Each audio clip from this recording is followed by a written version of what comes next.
If you want to know what's going on with the stock market and why it's recovered so swiftly from the COVID-19 pandemic, then you're going to want to watch the rest of this video.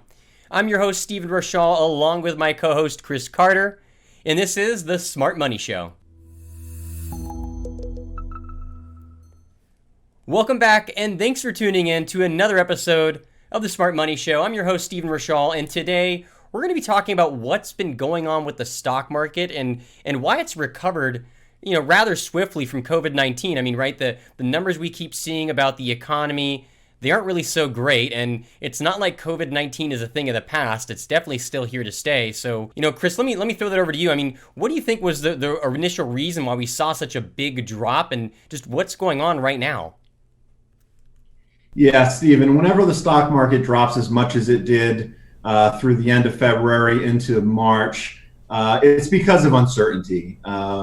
And that's been the case in previous stock market shocks, and it'll be the case in future stock market shocks. It's whenever there is a high level of uncertainty, and let's face it, we still have a high level of uncertainty, but we had an extreme level of uncertainty during that period. So once we were able to get through a little bit of the initial noise of what it could mean, the markets took a look at themselves and just looked forward like they tend to do, right?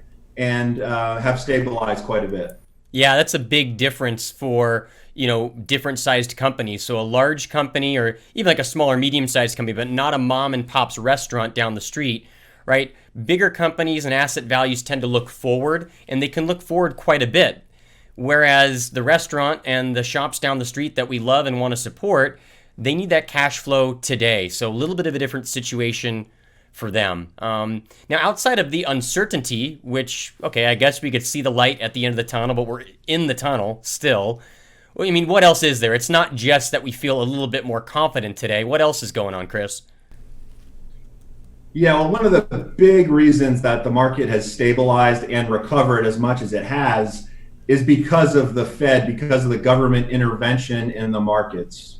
And we can say whether or not that's a good or a bad thing and what it means long-term for maybe a future episode. But for the purposes of stabilizing the stock market, they absolutely did that by injecting liquidity into the markets. And really why that is important is because the credit markets can freeze up when there's an economic and stock market shock like we had.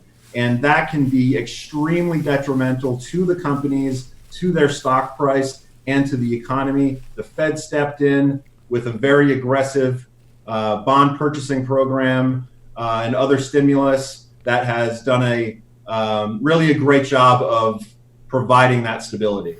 Yeah, I think one thing's for sure, the government did step in and basically they messaged, we're not going to let the American consumer and the American business fail to the best of our ability.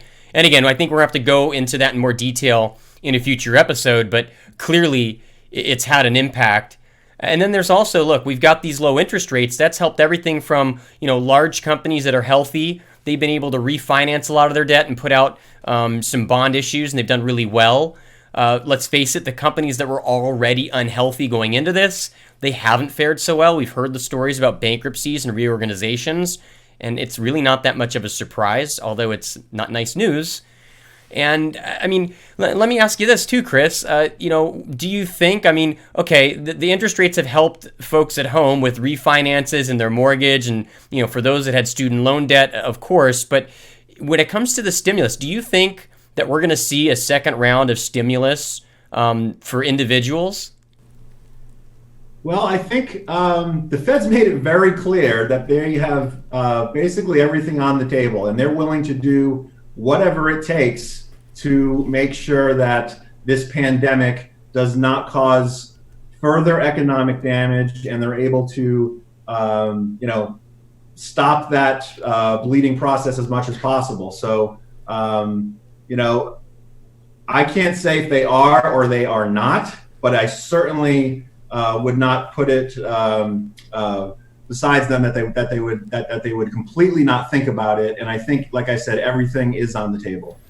That's a fair point. And I mean, we're kind of still going through some of the stimulus. So it sounds like you're probably in the camp of there's a good chance they might if things get worse.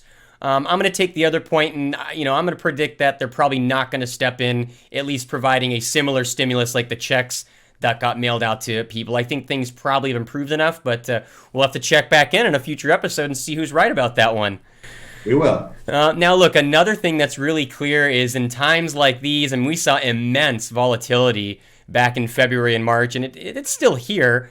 What have we learned from previous market cycles and situations about volatility, and what should we expect moving forward? Yeah, whenever the market drops as much and as fast as it did, and this was the fastest it's ever dropped in history, so it is unprecedented, but the market dropping as much as it did percentage-wise is not unprecedented. And what you see is after the market bottoms, and a great example is to look back at 2009, the financial crisis that we went through.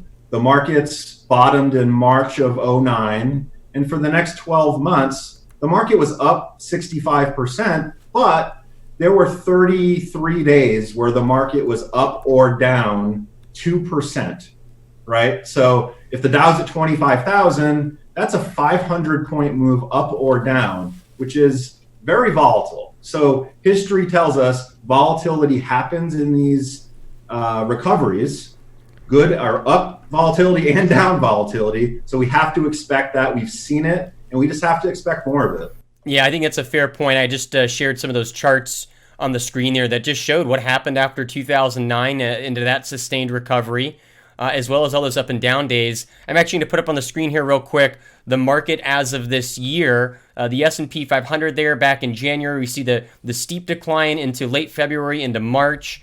And we've seen a pretty good recovery so far. But I mean, if you just look at the shape, that jaggedness, the up and down, that is volatility visualized for folks at home to kind of see that in a different light. So I think the moral of the story here is uncertainty was a big reason why the market fell so fast. And having a little bit more certainty today is probably why we've seen the recovery we have, even though the economy and COVID-19 are still big question marks. Don't fight the Fed, right, Chris? You were saying the Fed has stepped in. We don't want to fight the Fed. If anything, you should probably follow the Fed. And it sounds like volatility is here to stay. Anything else that you think we should add to that for our viewers at home? No, but that's an old investment saying, right? Don't fight the Fed. So we certainly are not going to say that you should be doing that. I just think, like we've said in previous videos, like we talk about all the time with our clients, is you have to have a long-term perspective. And yes, we are expecting this volatility to be here for a while. But when you see those days like down 2, 3, 4%, just know that that is part of the process. It's uncomfortable, it's unsettling, we know. But the most important thing is just understanding where you stand with your risk in your investments. Talk to your advisor, make sure that is where it should be. And if you need to make adjustments, by all means, do that with the help of your advisor. Well, I think there you have it. So, hey, if you like this video, show us some love, give us a like. Be sure to share this with some of your friends and family because they probably have a lot of the same questions that you do about the stock market and their investments and what's going on. Until next time, this is the Smart Money Show, and we're helping you get